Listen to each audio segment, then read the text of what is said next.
Salut!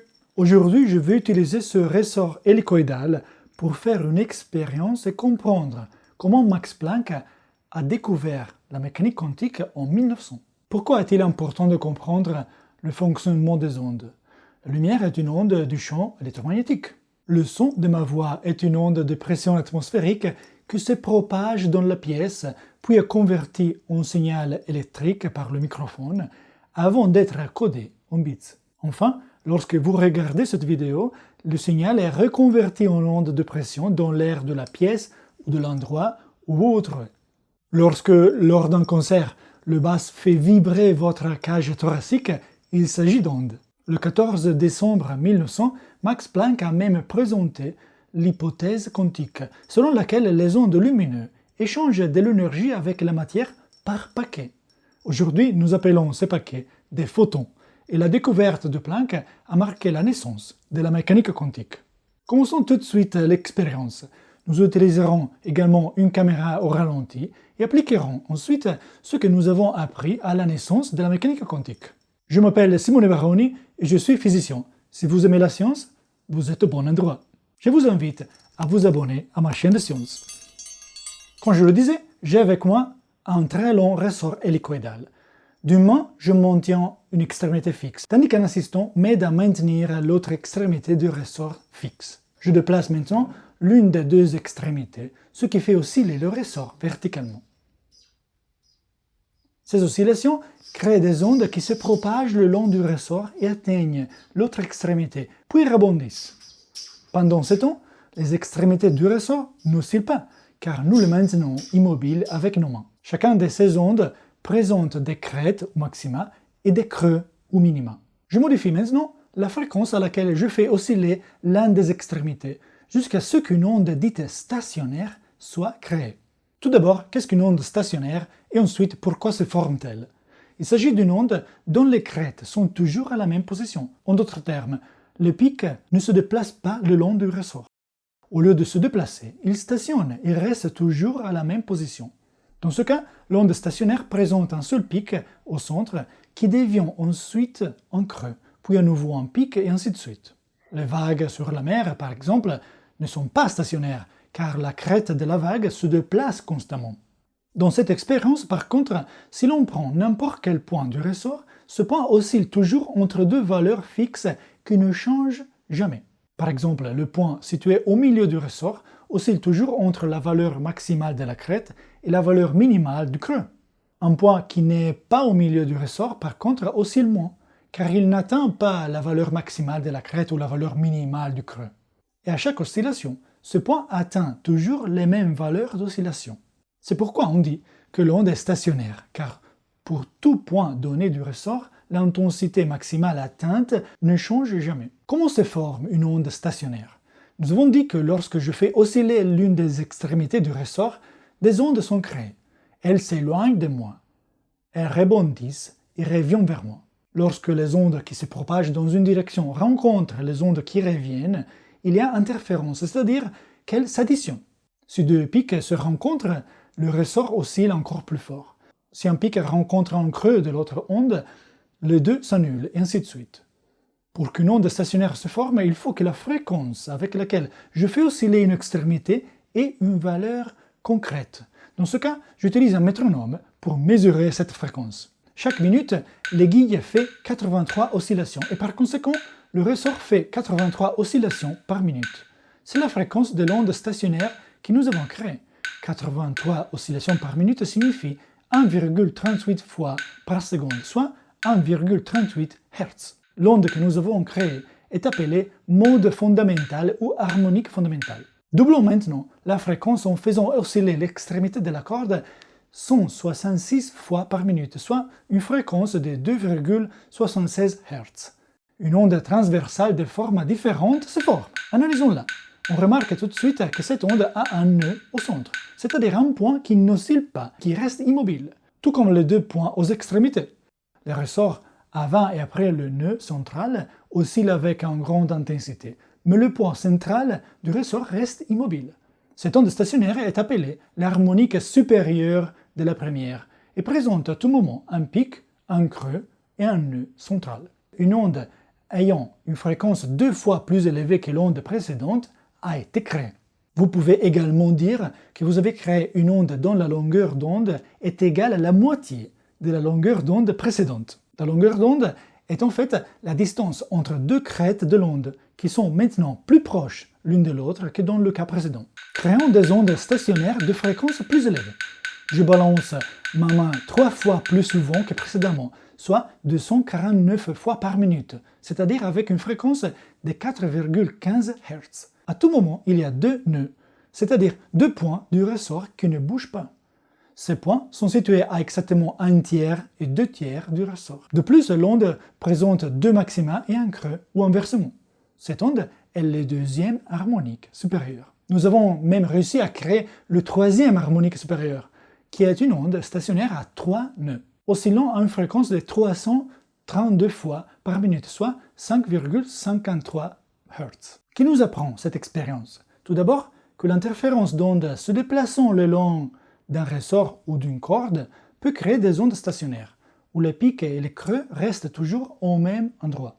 Deuxièmement, il s'agit d'ondes transversales. Qu'est-ce que cela signifie? Lorsque je fais osciller verticalement une extrémité du ressort, des ondes sont créées qui se propagent le long du ressort et s'éloignent de moi. Et vu de loin, vous pouvez voir la main se balancer verticalement, et vous voyez également chaque point du ressort osciller verticalement, mais vous voyez l'onde se propager horizontalement. L'onde se propage donc horizontalement, mais chaque point de la corde ou du ressort oscille dans le sens vertical, c'est-à-dire à 90 degrés par rapport à la direction dans laquelle l'onde se propage. Ce type d'onde est appelé onde transversale, précisément parce que les points de la corde oscillent et traversent continuellement la direction horizontale de propagation de l'onde.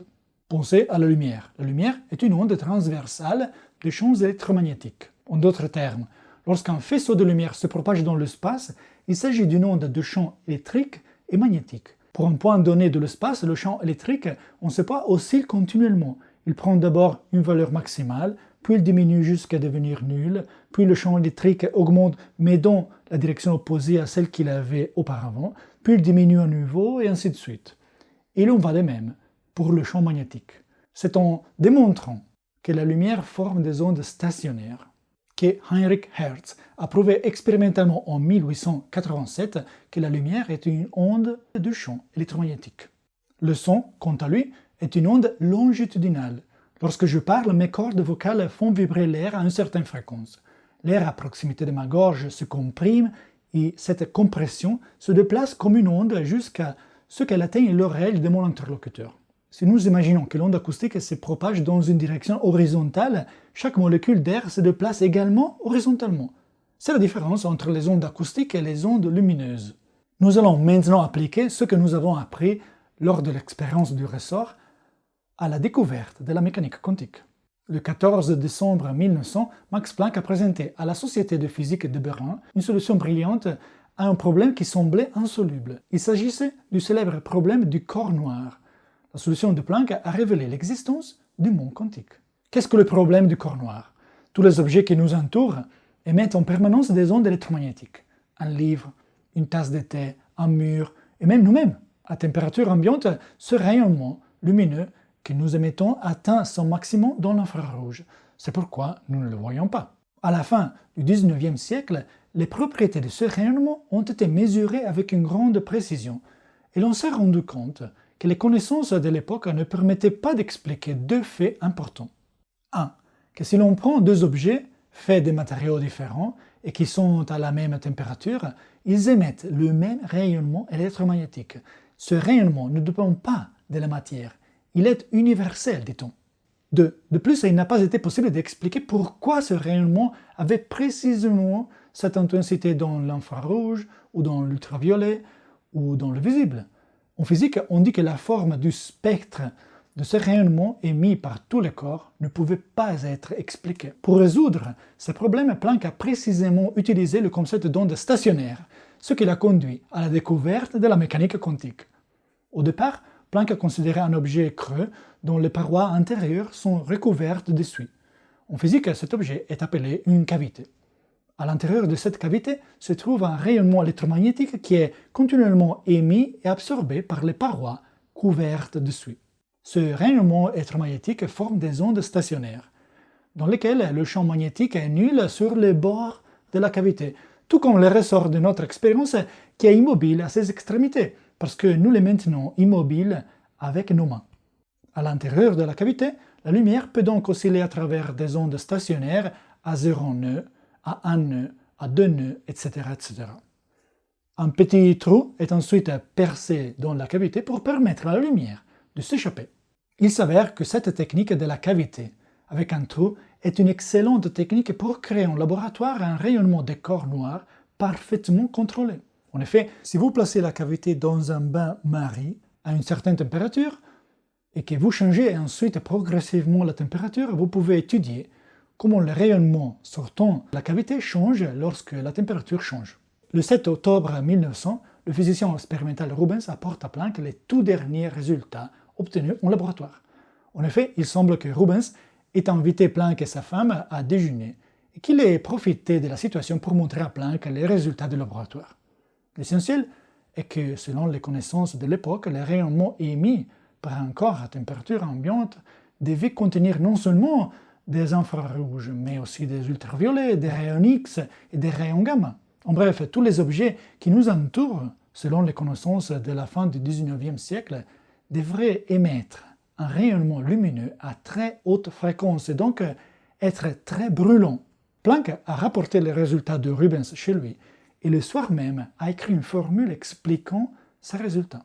Planck la rédige en s'appuyant d'une part sur les arguments de la thermodynamique dont il est l'un des plus grands experts et d'autre part en se laissant guider par son instinct. Il passe ensuite les 2 mois suivants à chercher une démonstration de sa formule, démonstration qu'il trouve en décembre. Voici l'idée base qui guide Planck. Selon la physique classique, c'est-à-dire la physique non quantique, à une certaine température, toutes les ondes lumineuses stationnaires à l'intérieur de la cavité sont excitées. En d'autres termes, toutes les ondes stationnaires, qu'elles aient 0 nœud ou un grand nombre de nœuds, coexistent et chacune d'entre elles possède au total la même quantité d'énergie que les autres. En physique, ce principe est appelé principe d'équipartition de l'énergie, précisément parce que l'énergie est répartie de manière égale entre toutes les ondes stationnaires. Pour ceux qui s'intéressent aux détails, chaque onde a une énergie égale à K fois T, c'est-à-dire la constante de Boltzmann fois la température. On l'appelle l'énergie thermique. Et combien de ces ondes possibles existent? Une infinité. Il suffit d'augmenter de plus en plus le nombre de nœuds. Dans l'expérience avec le ressort, si je pouvais faire osciller ma main à des fréquences de plus en plus élevées, je créerais des ondes stationnaires avec un nombre croissant de nœuds. Selon la physique classique, à une certaine température, un nombre infini d'ondes lumineuses stationnaires sont activées et une quantité infinie d'énergie s'échappe. Mais cela va clairement à l'encontre de l'expérience quotidienne. Nous ne sommes pas brûlés en permanence par des rayonnements à haute fréquence. Et c'est là qu'intervient l'intuition de Planck. Afin de se conformer à une loi découverte par Vienne peu de temps auparavant, Planck s'est rendu compte qu'il était nécessaire de considérer que l'énergie de ces ondes stationnaires était absorbée et réémise par les parois de la cavité, non pas de manière continue, mais par paquets d'énergie. En d'autres termes, une onde ne peut pas simplement céder une certaine quantité d'énergie aux parois et osciller avec moins d'intensité. L'énergie doit être cédée ou absorbée en multiples d'une valeur fixe que nous appelons aujourd'hui photons de lumière. En bref, l'onde doit échanger au moins un photon ou 2 photons, et ainsi de suite. Une onde stationnaire avec 0 nœud est composée de photons de faible énergie. Et plus on ajoute des nœuds à l'onde stationnaire, plus chaque photon possède une énergie élevée. Selon l'hypothèse de Planck, les ondes stationnaires à nombreux nœuds, c'est-à-dire à haute fréquence, ne peuvent donc pas être excitées à température ambiante. En fait, à la température ambiante, chaque onde stationnaire dispose d'une certaine quantité d'énergie, le fameux K fois T. Mais cette énergie n'est pas suffisante pour créer un photon d'autre énergie. Ainsi, si de nombreux photons d'ondes stationnaires avec un petit nombre de nœuds sont créés, aucun photon d'onde stationnaire avec un grand nombre de nœuds ne peut être créé. Seuls ceux dont les photons ont une énergie comparable ou inférieure à l'énergie thermique de l'objet sont formés. Ainsi, en adoptant l'hypothèse dite quantique de Planck, selon laquelle l'énergie est échangée par paquet à un photon à la fois, les ondes stationnaires avec de nombreux nœuds ne sont pas du tout excitées. Enfin, Planck a trouvé une explication à tous les résultats obtenus en laboratoire. Planck a qualifié son hypothèse sur le paquet d'énergie d'acte de désespoir et a d'abord tenté de prouver qu'il ne s'agissait que d'une hypothèse mathématique, sans correspondance réelle avec la réalité. C'est également grâce aux travaux d'Einstein de 1905 que les scientifiques ont commencé à se rendre compte que les photons existent réellement, que l'énergie de la lumière est quantifiée, c'est-à-dire que sa valeur est un multiple de l'énergie d'un photon. Essayez chez vous de créer des ondes stationnaires avec une corde, avec un ressort. Et dites-moi si vous pouvez voir la forme de l'onde fondamentale et des harmoniques supérieures. Avant de vous laisser, je voudrais vous rappeler que si vous voulez en savoir plus sur la gravité, sur le fonctionnement du temps et sur la relativité d'Einstein, vous pouvez lire mon livre « Comprendre le temps et l'espace ». Le voici. C'est un livre accessible à tous, parce qu'il utilise un langage simple et contient plus de 60 entre figures et schémas désignés par moi-même, comme celui-ci. Je vous laisse le lien vers le livre dans la description. Ciao et à bientôt avec une nouvelle vidéo.